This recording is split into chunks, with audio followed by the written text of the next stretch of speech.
Question number 11. The bob of a pendulum has an initial displacement x0 to the right. Okay, so we will take a pendulum here, simple pendulum. So we will take a pendulum over here. It says x0 to the right, which means what?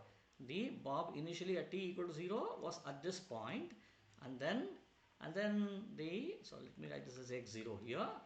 And then the bob is released and allowed to oscillate. Now it is released and it's allowed to oscillate. Graph shows the displacement of time. At which point is the velocity of the bob at its maximum magnitude? Velocity should be maximum and directed towards the left. It should be directed towards the left like this.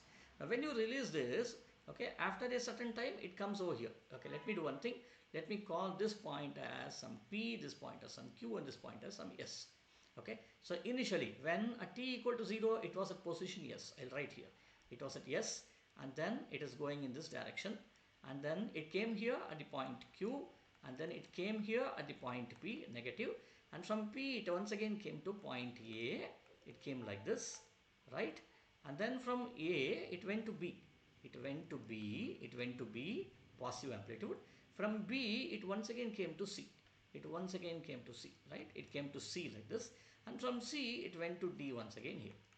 Now what is being asked? When is the velocity maximum and directed in this direction? So now you see, velocity is always maximum at this point. That means that Q, A and C.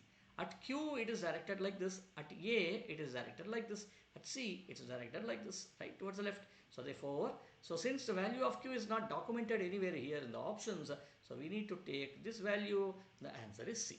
Thus the right option would be C. Okay, let us move on to the 12th question.